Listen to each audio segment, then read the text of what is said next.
In what is called collaborative consumption, or the sharing economy, goods and services can be swapped, exchanged, rented, borrowed, or shared. In the studio, The Image of Sharing, students analyze and challenge how the sharing economy affects density, diversity, and efficiency in the cities of Chicago and Mexico City. Mexico, the most populous Spanish-speaking country in the world, is the third largest country in Latin America. Mexico has a population of 109,955,400 people. It is 3 times the size of Texas, covering 761,610 square miles. Surrounding countries include the United States of America, Guatemala, and Belize, with the Pacific Ocean and the Gulf of Mexico on either side. The country's topography varies from the highest point at 18,700 feet and dropping as low as negative 32 feet. The 3 major mountain ranges create the Plateau de Mexico at the center of the country. At the foot of these mountains is the national capital, Mexico City. A stroll through the buzzing downtown of Mexico City reveals the capital's storied cultural history, from its culinary scene to its live mariachi music. The streets are vibrant with street vendors and various bright colors. In total, over 50 delegations and municipalities form a complex patchwork of settlement types and governance zones in Mexico City. With a few important exceptions, the city is defined by 2 gradients. The first is income. The central delegation of Coyotomac houses the bulk of the wealthy. The periphery, by contrast, houses the bulk of the slum-like clusters. The second gradient is formality. While in the center of the city, it is the municipalities that provide services like water, electricity, and public transport.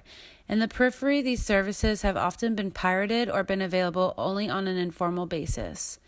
In addition to the residents of the city, there is an average of over 14.2 million annual international visits to Mexico City and is the second most visited country of the Americas. Visitors often see monuments throughout the city that have influenced development and infrastructure of modern Mexico City. Some of these influences include Casa Luis Barragan, which challenged uses of light and color; Universidad Nacional Autónoma de Mexico, the largest campus in Latin America decorated in mosaic and artistic details; Museo Frida Kahlo, which inspired central courtyards and garden spaces for residences; Museo Nacional de Antropología, which blurs the lines between indoor and outdoor spaces; Museo Sumaya and Collection Jumex, both of which sparked development on the outskirts of Mexico City; Torre Bibi Va Ben Comer, and Torre Reforma, which continue to represent the growth of La Reforma, and many more.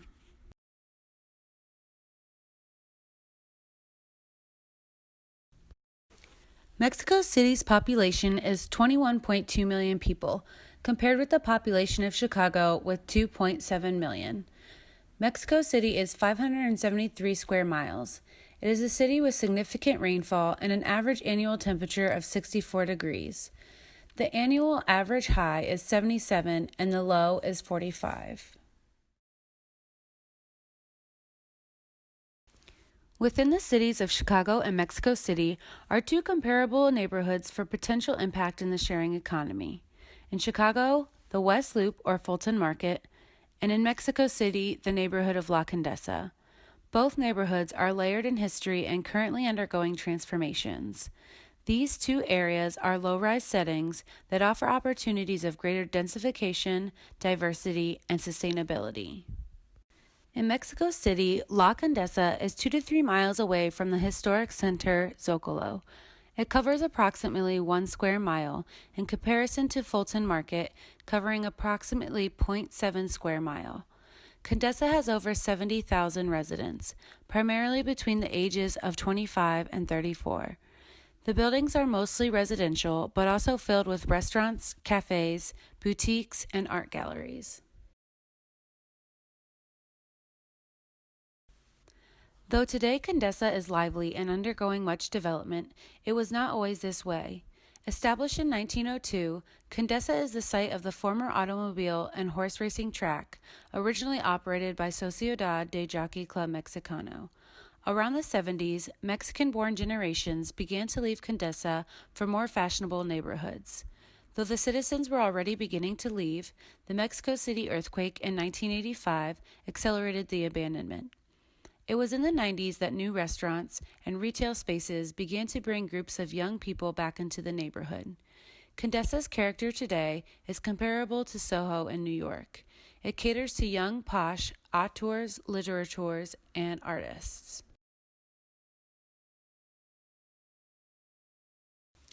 As a mostly residential neighborhood, many mixed-use building types exist, with retail at street level and housing above. The average price of a two-bedroom home costs approximately $320,000. With few homes priced as low as $160,000, some also range as high as $650,000. However, as more people come to CONDESA, the increased value of housing makes living here not affordable. With only 70,000 living here, 170,000 people travel to CONDESA daily. It is still a place to be, but not a manageable place to live, especially for families. Families have begun to live outside of the city. Within CONDESA, very few families buy property. The families that live there typically rent space. Many of the families instead live in Naples to the south, despite it being a smaller neighborhood. Families also are sparse because CONDESA does not have many schools. With so many people commuting between various neighborhoods around Mexico City, which should normally take 15 to 20 minutes by car, could take up to 3 hours. The wealthy citizens have been known to take helicopters around to avoid traffic congestion. Traffic is most dense in the mornings and starting again around 3. Often people will stay at work longer to avoid the traffic.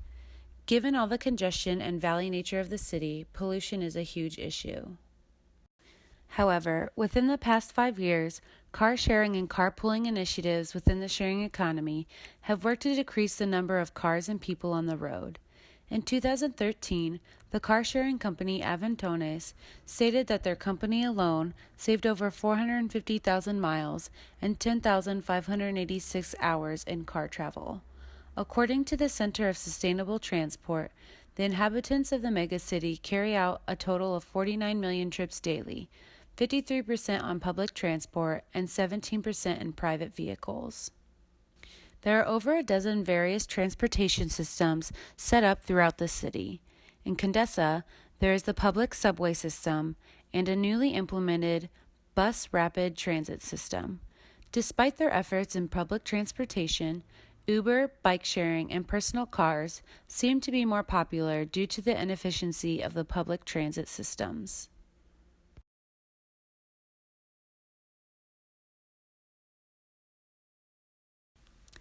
No matter what the individual's preference of transportation is, all routes lead into the site within CONDESA.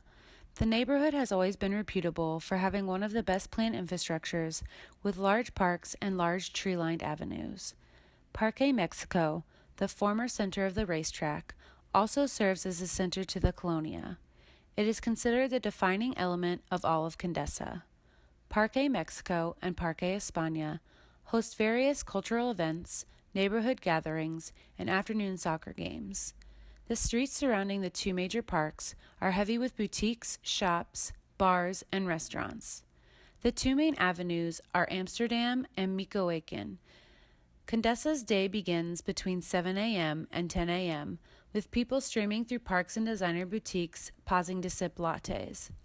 People that are headed to work leave around 10 a.m., having their lunch between 2 and 4 p.m. The afternoon coffees fade into evening cocktails.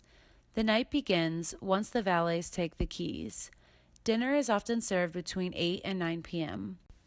At any time of the day, residents and visitors can be found outside. As a low to mid-rise neighborhood, new developments have been implemented throughout the area. Since 2001, government and private investments have been concentrated on strengthening neighborhoods in central Mexico City, including La CONDESA. Though causing gentrification within the central area, housing licenses were issued and commercial construction licenses were granted. The commercial buildings sport facades of Art Deco and Art Nouveau architecture. Peppered throughout these are innovative modern designs. Most frequently, Buildings are composed of glass, concrete, steel, or masonry due to their moderate climate and available resources. Residence homes are often made of adobe or brick or concrete, often painted. The sidewalks are various cobblestones and decorative pavements.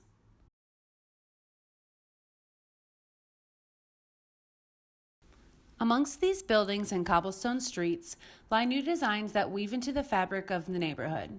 Each design addresses issues at large in CONDESA.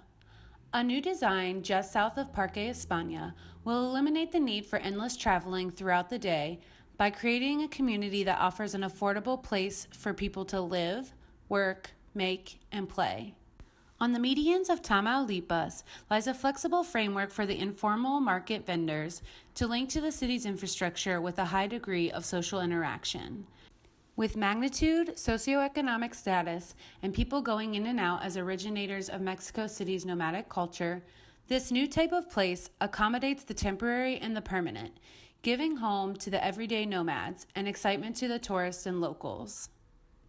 Here is a proposal that thrives off of the existing uses of CONDESA, with interventions that latch onto the existing context to create a symbiotic relationship between traditional business and the shared economy.